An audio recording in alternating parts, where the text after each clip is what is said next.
రేపు హనుమాన్ జయంతి వైశాఖ బహుళ దశమి రోజున హనుమాన్ జయంతి జరుపుకోవడము చాలా పవిత్రమైంది. హనుమంతుడు లేకపోతే రామాయణం అనేది లేదు. ఈశ్వరాంశ రాయుదేవుని ఔరసపుత్రుడైనటువంటి హనుమంతులు వారు మహాబలులు, అర్జునుడికి ప్రియ సఖులు, శ్రీరామదాసులు ఎర్రని కన్నులు కలిగినటువంటి వానరులు, అమితమైన విక్రముడు, సముద్రాన్ని దాటినటువంటి వాడు, లక్కలో బందీ అయిన సీతమ్మ శోకాన్ని హరించినటువంటి వాడు, ఔషధి సమేత ద్రోణాచార్యులను మోసుకువచ్చి యుద్ధంలో వివసుడైన లక్ష్మణుని ప్రాణాన్ని నిలిపినటువంటి వాడు, దేశకంఠుడైన రావణుని గర్వాన్ని అణిచినటువంటి వాడు హనుమంతుడు. అతి బలక్రమమైనటువంటి శ్రీరాముని సేవలో బతకటానికి అధిక ప్రాధాన్యత ఇచ్చారు. తన మనస్సును మందిరంగా చేసుకొని శ్రీరాముల వారిని ఆరాధించారు. హనుమంతులు చీల్చి చూపగా సీతారాముల వారు దర్శనమిచ్చారు. హనుమాన్ జయంతి రోజున భక్తి శ్రద్ధలతో ఆంజనేయ స్వామి వారిని పూజించాలి. కలోకపి వినాయకు అంటే వినాయకుడు హనుమంతుడు కలియుగంలో త్వరగా ప్రత్యక్షమయ్యే దేవతలని అర్థం. ఎక్కడ రామనామం వినిపిస్తుందో అక్కడ తప్పక హనుమంతుల వారు ఉంటారన్న భక్తుల నమ్మకం. భూత ప్రేత పిశాచాల సైతం హనుమంతుని పేరు చెబితేనే భయపడి పారిపోతాయి కదా. ఆ రోగాలు మటుమాయమైపోతాయి. శని ప్రభావం వల్ల కలిగే బాధలు కూడా తొలగిపోతాయి. మంచి బుద్ధి కలుగుతుంది, కీర్తి లభిస్తుంది, ధైర్యం వస్తుంది. అయితే ఈ హనుమాన్ జయంతి రోజున ఒక 2 వస్తువులను కొని ఇంటికి తెచ్చుకోండి చాలు. ఆంజనేయ స్వామి వారి అనుగ్రహం కలుగుతుంది, కష్టాలన్నీ తొలగిపోతాయండి. 7 తరాలకు తరగని డబ్బు వచ్చి పడుతుంది, ఎన్నటికీ తరగని ఐశ్వర్యం లభిస్తుంది. హనుమాన్ జయంతి ఎంతో శక్తివంతమైనటువంటి రోజు, హనుమంతుల వారు పుట్టినరోజు కాబట్టి ఈరోజు 2 వస్తువులు కొని తెచ్చుకున్నట్లయితే ఇంటిలో లక్ష్మీదేవి తిష్ట వేసి కూర్చుంటుందండి. కావాల్సిన డబ్బు వస్తుందని శాస్త్రాలు చెబుతున్నాయి. అందువలన హనుమాన్ జయంతి రోజున తప్పక 2 వస్తువులను ఇంటికి తెచ్చుకోండి. అలా తెచ్చుకోవడం వలన అద్భుతమైనటువంటి ఫలితాలు అనేవి కలుగుతాయి. మరి ఇంతకీ హనుమాన్ జయంతి రోజున మనం ఏ 2 వస్తువులు ఇంటికి తెచ్చుకోవాలి అనే విషయాన్ని మనం ఈ వీడియోలో క్లియర్గా తెలుసుకుందాం.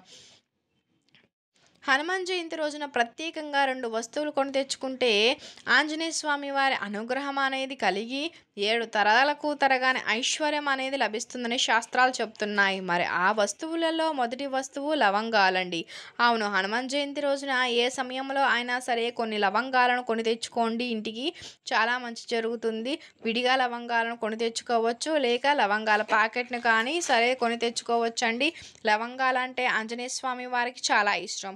లవంగాలతో దుష్ట శక్తులను నెగిటివ్ ఎనర్జీని తొలగించే శక్తి ఉంది కాబట్టి హనుమాన్ జయంతి రోజున ఖచ్చితంగా లవంగాలు కొని ఇంటికి తెచ్చుకోండి. ఆల్రెడీ మీ ఇంట్లో లవంగాలు ఉన్నా పర్వాలేదు, చిన్న ప్యాకెట్ను అయినా సరే కొని తెచ్చుకోండి. ఒక 20 రూపీస్ పెడితే చిన్న లవంగాల ప్యాకెట్ వస్తుంది కదా, ఆ లవంగాల ప్యాకెట్ని తెచ్చుకోండి. లేదా విడిగా 10 రూపాయల లవంగాలు ఏదైనా తెచ్చుకోవచ్చు. ఇలా హనుమాన్ జయంతి రోజున లవంగాలు కొని ఇంటికి తెచ్చుకున్నట్లయితే మిసుడు తిరిగిపోతుంది, అదృష్టం మిమ్మల్ని వరిస్తుంది, లక్ష్మీదేవి అనుగ్రహం కలుగుతుంది. ఇలా కొని తెచ్చుకున్న లవంగాలతో పరిహారాలన్నీ చేసుకోవచ్చు, లేదా వంటల్లో అయినా సరే వాడుకోవచ్చు. ఎలా వాడుకున్నా సరే మీకు మంచి జరుగుతుందండి. ఇక 2వ వస్తువు ఏంటంటే పంచదార. హనుమాన్ జయంతి రోజున పంచదారను కొని ఎవరైతే ఇంటికి వస్తారో వారి ఇంట్లో ఖచ్చితంగా లక్ష్మీదేవి అడుగు పెడుతుంది. ఈరోజు పంచదారను కొని తెచ్చి దానిని ఆంజనేయ స్వామి వారి పటం ముందు కనుక పెట్టి కొంచెం పంచదారను ప్రసాదంగా స్వీకరించి నోట్లో వేసుకోండి. మిగిలిన పంచదారను ఒక డబ్బాలో వేసుకుని ఉంచి నైవేద్యం తయారీకి యూజ్ చేయొచ్చు. ఇలా ఈరోజు ఈ పంచదార తెచ్చుకుంటే జీవితం మధురంగా మారుతుంది. తీపి కబుర్లు వింటూ ఉంటారు. ఈరోజు ఒక 1/2 కిలో పంచదార లేక 1/2 కిలో పంచదారను తెచ్చి పూజ గదిలో ఆంజనేయ స్వామి వారి పటం ముందు పెట్టుకోండి. తర్వాత కొంచెం పంచదారని నోట్లో వేసుకుని ఒక డబ్బాలో ఈ పంచదారను వేసుకుని పూజ గదిలో పెట్టుకోండి. ఈ పంచదారని ఇంటిలో టీలకు, కాఫీలకు యూజ్ చేయొద్దు, కేవలం నైవేద్యాల తయారీకి మాత్రమే యూజ్ చేయండి. ఇలా ఈరోజు పంచదారను కొని తెచ్చుకోవడం వలన మీ జీవితం కూడా పంచదారలాగా మధురంగా మారిపోతుందండి. అన్ని శుభవార్తలు వింటారు, తీపి కబుర్లు వింటారు. కొందరు పంచదారను తినరు, కేవలం బెల్లం తింటారు. అలాంటి వారు ఈరోజు బెల్లం కూడా తెచ్చుకునే బెల్లాన్ని ఆంజనేయ స్వామి వారి పటం ముందు పెట్టి చిన్న బెల్లం ఒకను ప్రసాదంగా స్వీకరించి తినండి. మిగిలిన బెల్లం ఒక డబ్బాలో పెట్టించుకోండి. నైవేద్యం తయారీకి బెల్లాన్ని ఉంచండి. హనుమాన్ జయంతి రోజు పంచదార లేక బెల్లాన్ని కొని ఇంటికి తెచ్చుకున్నట్లయితే జీవితం ఎంతో ఆనందంగా మారుతుంది. కష్టాలన్నీ రావు, సమస్యలు దరిచేరవు, లక్ష్మీ కటాక్షం కలుగుతుంది. కాబట్టి మీరు కూడా హనుమాన్ జయంతి రోజున లవంగాలు, పంచదారను కానీ, లవంగాలు మరియు బెల్లాన్ని కానీ కొన్ని ఇంటికి తెచ్చుకోండి. ఈ విధంగా తెచ్చుకుంటే ఖచ్చితంగా తరతరాలకు తరగని ఐశ్వర్యం లభిస్తుంది. తిండికి బట్టకు లోటు లేకుండా ఆనందంగా ఉండగలుగుతారు. ఆంజనేయ స్వామి వారి అనుగ్రహం కలుగుతుంది. మీకు అన్ని శుభాలు జరుగుతాయి. హనుమాన్ జయంతి రోజున తమలపాకును కానీ, తులసి ఆకులను కానీ తింటే చాలండి, గంటలో మీ ఇంట్లో దరిద్రం అంతా కూడా తొలగిపోతుంది. ఏం లేదు, ఈరోజు ఒక తమలపాకును కానీ లేక తులసి ఆకులను కానీ ఆంజనేయ స్వామి వారి ఫోటో దగ్గర పెట్టి పూజ చేసుకోండి. పూజ అంతా పూర్తయిన తర్వాత ఈ ఆకును తీసి దానిలో తేనెను కానీ, బెల్లాన్ని కానీ, ఏం లేకపోతే పంచదారను కానీ వేసుకుని తినేసేయండి. హనుమాన్ జయంతి రోజున ఈ విధంగా తమలపాకును కానీ, తులసి ఆకులను కానీ తింటే ఒక గంటలో మీ ఒంటిలో ఉన్నటువంటి దరిద్రం మొత్తం కూడా తొలగిపోతుంది. జాతక దోషాలు తొలగిపోతాయి. జాతకం అద్భుతంగా ఉంటుంది. మీకు తమలపాకు దొరికితే ముందు తమలపాకును తీసుకొని తినండి. తమలపాకును మీకు అందుబాటులో లేకపోతే తులసి ఆకులను తినండి. ఇలా చేస్తే ఆంజనేయ స్వామి వారి అనుగ్రహం లభిస్తుంది. మీ శరీరానికి నూతన శక్తి లభిస్తుంది. ఎందుకంటే తమలపాకులు అన్న, తులసి ఆకులు అన్న హనుమంతుల వారికి ఎంతో ఇష్టం. కాబట్టి మీరు కూడా హనుమాన్ జయంతి రోజున ఈ ఆకులను స్వామివారి ఫోటో దగ్గర పెట్టి తినండి. సకల శుభాలను పొంది సంతోషంగా జీవించండి. హనుమాన్ జయంతి అంటే హనుమంతుని వారికి చాలా ఇష్టమైన రోజు. ఆంజనేయ స్వామి వారు పుట్టినటువంటి ఈ రోజున ఆడవారు ఉదయాన్నే నిద్రలేచి శుచిగా స్నానం చేసి ఎరుపు లేక ఆరెంజ్ లేక పింక్ కలర్లో ఉండే చీర కట్టుకుంటే మంచిదండి. చీర అని కాదండి, డ్రెస్సెస్ యూస్ చేసేవారు కూడా రెడ్, ఆరెంజ్, పింక్ ఈ కలర్స్లో ఉండేటువంటి వాటిని యూస్ చేస్తే చాలా మంచిది. ఆడవారు అనేవారే కాదు, పిల్లలు, పెద్దలు అందరూ కూడా ఈరోజు రెడ్, ఆరెంజ్, పింక్ కలర్లో ఉండేటువంటి దుస్తులు ధరించడం వలన ఆంజనేయ స్వామి వారి అనుగ్రహం అనేది కలుగుతుంది. సకల ఐశ్వర్యాలు సిద్ధిస్తాయి. లెక్కలేనంత ఐశ్వర్యం లభిస్తుంది. పట్టిందల్లా బంగారంగా మారుతుంది. అలానే ఈరోజు ఎట్టి పరిస్థితుల్లో కూడా నల్లని రంగులో ఉండేటువంటి డ్రెస్సెస్ని యూస్ చేయకూడదు. ఈరోజు నల్లని రంగు దుస్తులు ధరించినట్లయితే దుష్ట శక్తులు పట్టి పీడిస్తాయి. కాబట్టి ఎట్టి పరిస్థితుల్లోనూ నల్లని రంగు దుస్తులు ధరించుకోండి. చక్కగా ఉదయాన్నే స్నానం చేసి 2 లేదా ఆరెంజ్ లేదా పింక్ కలర్లో ఉండే దుస్తులను యూస్ చేయండి. తర్వాత ఇంట్లో హనుమంతుడిని పూజించండి లేక గుడికి వెళ్ళండి. ఇలా హనుమాన్ జయంతి రోజున ఈ రంగు దుస్తులు ధరిస్తే మీకు అన్ని శుభాలే జరుగుతాయి. హనుమాన్ జయంతి రోజున జిల్లేడు ఒత్తులు, నువ్వుల నూనెతో ఆంజనేయ స్వామి వారికి దీపాన్ని వెలిగిస్తే అష్టైశ్వర్యాలు చేకూరుతాయి. హనుమాన్ జయంతి రోజు సాయంత్రం 6 గంటల ప్రాంతంలో హనుమంతుడిని ఆలయాన్ని దర్శించుకుని ఎర్రని ప్రమిదలను, జిల్లేడు వత్తులు, నువ్వుల నూనెలతో దీపారాధన చేసేటువంటి వారికి ఆయుర్దాయం, సుఖ సంతోషాలు, అష్టైశ్వర్యాలు చేకూరుతాయని పురోహితులు అంటూ ఉంటారు. ఇంకా హనుమాన్ జయంతి రోజు హనుమంతుని ఆలయాలలో ఆకు పూజ, హనుమాన్ కళ్యాణం జరిపే వారికి ఈతి బాధలు తొలగిపోతాయని విశ్వాసం. ఈరోజు గుడికి వెళ్ళాలి, గుడికి వెళ్ళలేని వారు కనీసం ఇంటి దగ్గరైనా సరే పూజ చేసుకోవాలండి. గృహంలో పూజ చేసుకునేవారు పూజా మందిరం శుభ్రం చేసుకుని పసుపు, కుంకుమలను, పుష్పాలతో అలంకరించుకోవాలండి. ఎర్రని అక్షింతలు, ఎర్రని పువ్వులను పూజకు సిద్ధం చేసుకోవాలి. పూజకు పంచముఖ ఆంజనేయ స్వామి వారి ప్రతిమను లేక ఫోటోని, ఎర్రని సింధూరాన్ని, ఎర్రని పువ్వులతో అలంకరించుకోవాలి. నైవేద్యానికి అప్పాలు, అరటిపళ్ళు సమర్పించుకోవచ్చు. ఈరోజు హనుమాన్ చాలీసా, ఆంజనేయ సహస్రనామం, హనుమన్ చరిత్ర వంటి స్తోత్రాలతో మారుతిని స్తుతించుకోవచ్చు. లేక ఓం ఆంజనేయాయ నమః అనేటువంటి మంత్రాన్ని 108 సార్లు జపించి 5 జిల్లేడు ఒత్తులను నువ్వుల నూనెతో తడిపిన పంచహారతిని స్వామివారికి అర్చించాలండి. పూజ పూర్తయిన తర్వాత ప్రసాదాన్ని స్వీకరించాలి. కుదిరిన వారు గుడికి వెళ్ళాలి లేక ఇంటి దగ్గరైనా సరే పూజ చేసుకోవచ్చు. లేక పూజ చేసుకుని గుడికి వెళితే ఇంకా చాలా మంచిదండి. ఈ రోజున హనుమాన్ ధ్యాన శ్లోకాన్ని లేక హనుమాన్ చాలీసా పుస్తకాన్ని దానం చేసేటువంటి వారికి సకల శుభాలు కలుగుతాయని నమ్మకం. హనుమాన్ జయంతి రోజున వాయుపుత్రుడైనటువంటి హనుమంతునికి ఆకుపూజ చేసుకోవటం వలన సర్వత్రా జయం కలుగుతుంది. ఆ రోజు ఆలయాలలో లభించే సింధూరం నుదుటిని ధరించుకోవడం, ప్రసాదంగా స్వీకరించడం వల్ల ఆయురారోగ్యాలు కలుగుతాయి. ఆంజనేయ మహత్యంలో ఉన్నటువంటి ఒక పవిత్ర కథను మనం విందాం. శ్రీరామచంద్రుని పరిపాలన దక్షిణ భాగంలో ధర్మారణ్యం అంటే రాక్షసుల చేత వంశం చేయబడినటువంటి గ్రామాలను పునర్నిర్మించి నివాసయోగ్యం చేయించారండి.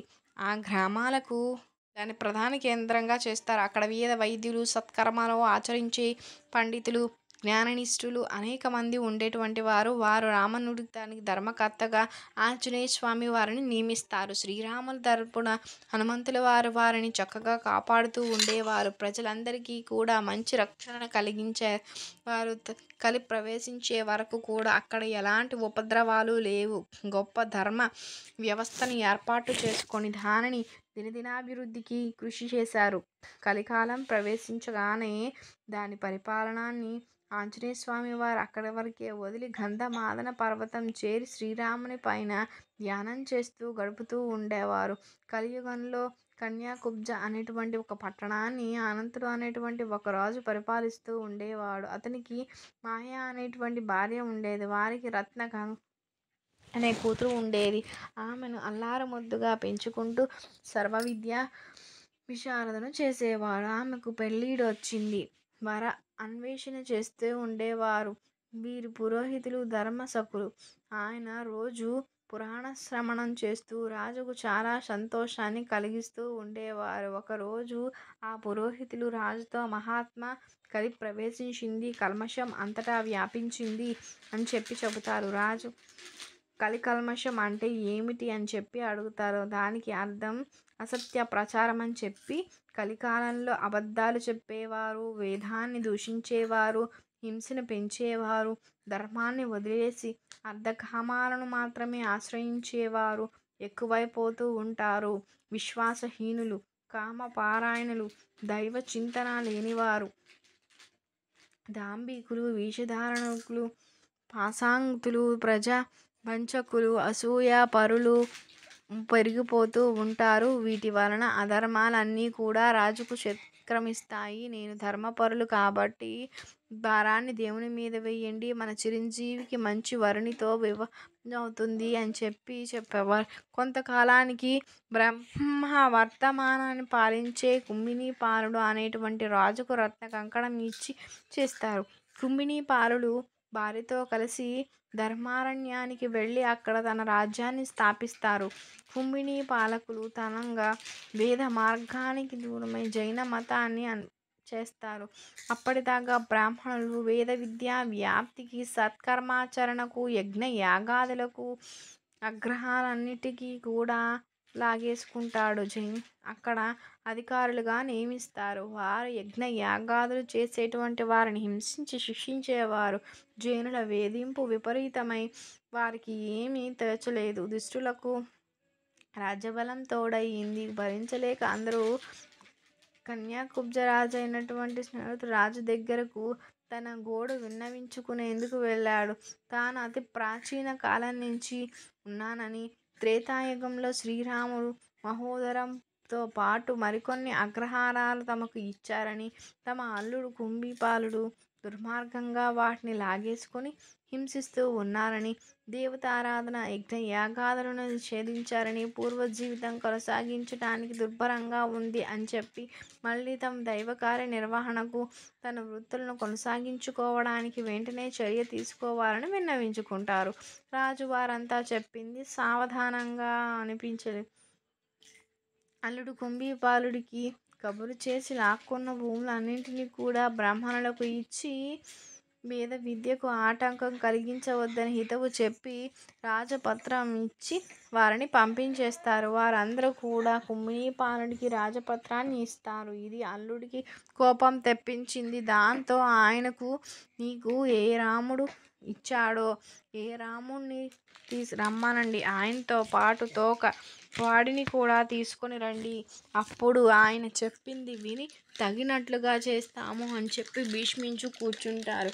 పాపం అంతమంది రాజుకు ఎదురు తిరగలేక జైన మతాన్ని తీసుకుని రాజుకు లోబడి జీవిస్తూ ఉండేవారు. మిగిలిన వారు తమను రక్షించగలిగేది వాయుసుతుడైనటువంటి హనుమంతుల వారు ఒక్కరేనని గ్రహించి శరణు కోరుతూ ధ్యానించసాగుతారు. భర్త సులభుడైనటువంటి మారుతి వెంటనే ప్రత్యక్షమై వారికి ఆనందాన్ని కలిగిస్తారండి. వారు హనుమంతుల వారిని పూజిస్తారు. తమ బాధలకు వల్లబోసుకుంటారు.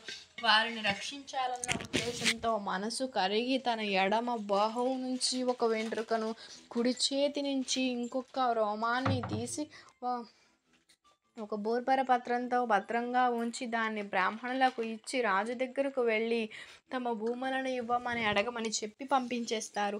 ఇవ్వకుండా తిరస్కారం చూపిస్తే ఒక రోమాన్ని సింహద్వారం మీద ఉంచండి. అప్పుడు భయంకరమైనటువంటి అగ్ని జ్వాలలు ఏర్పడి రాజసౌధాన్ని, పట్టణాన్ని కాల్చివేస్తాయి. మీ గ్రామాలన్నీ మీకు ఇచ్చేసి రక్షించమని రాజు ప్రార్థిస్తే కుడి చేతి రోమాన్ని విసరండి. అప్పుడు అంతా కూడా యథాస్థితిలోనికి వస్తుంది అని చెప్పి పంపించేస్తారు హనుమంతుల వారు. అప్పుడు 3 రోజులు ఉండమని ఆకులు దప్పులతో బాధపడుతూ ఉన్నారు కాబట్టి దానిచ్చే ఫలాలను ఆరగించమని చెప్పి అదృశ్యమైపోతారు హనుమ. బ్రాహ్మణులు హనుమంతుని పూజ చేసి ప్రసాదం తీసుకుని స్వస్థత చెందుతారండి. మారుతి వారి కోసం విశ్రాంతి గృహాన్ని నిర్మిస్తారు. 3 రోజులు అందులో ఉండి 4వ రోజున వారి అగ్రహారాలకు శిలాగ్రం చేరుకుంటారు. మరునాడు వారంతా కూడా రాజు దగ్గరికి వెళ్ళి హనుమంత్ చెప్పినట్లుగా అడుగుతారు. రాజు దాన్ని మన్నించకుండా అవమానిస్తారు. దానితో బ్రాహ్మణులందరూ కూడా హనుమ ఎడమ చేతి వెంట్రుకను ద్వారం మీద ఉంచుతారు. పట్టణం అంతా కూడా అంతుకొని భస్మీభూతమైపోతుంది. ఆర్తనాదాలు పట్టణం అంతా కూడా వ్యాపిస్తాయి. జైనులందరూ కూడా పారిపోతారు. బ్రాహ్మణుల భావాన్ని గమనించి రాజు భయపడతాడు. అగ్రహారాల వారికి ఇచ్చి చేస్తాడు. అప్పుడు బ్రాహ్మణుడు కుడి చేతి రోమాన్ని విసిరివేస్తాడు. దాంతో పట్టణం మామూలు అవుతుంది. రాజు కూడా బుద్ధి తెచ్చుకుని శ్రీరాముని భక్తునిగా మారి వేదాంశసారంగా ప్రవర్తించేవాడు. ధర్మ సంస్థాపకులై విష్ణుధ్యాన రతుడై ప్రజలను కన్న బిడ్డల్లాగా పరిపాలించేవాడు. ధర్మారణ్యాన్ని నిజమైన ధర్మారణ్యంగా పాలిస్తాడు. త్రిమూర్తాత్మక స్వరూపుడైనటువంటి హనుమంతుని అందరూ కూడా భక్తి శ్రద్ధలు పూజిస్తూ సుఖాలను పొందుతూ చివరకు కైవల్యం చేస్తారు. మీకు కనుక ఈ వీడియో నచ్చినట్లయితే లైక్ చేయండి, షేర్ చేయండి, సబ్స్క్రైబ్ చేయడం మర్చిపోకుండా. కొత్తగా వాచ్ చేస్తున్నట్లయితే థ్యాంక్ యూ ఫర్ వాచింగ్.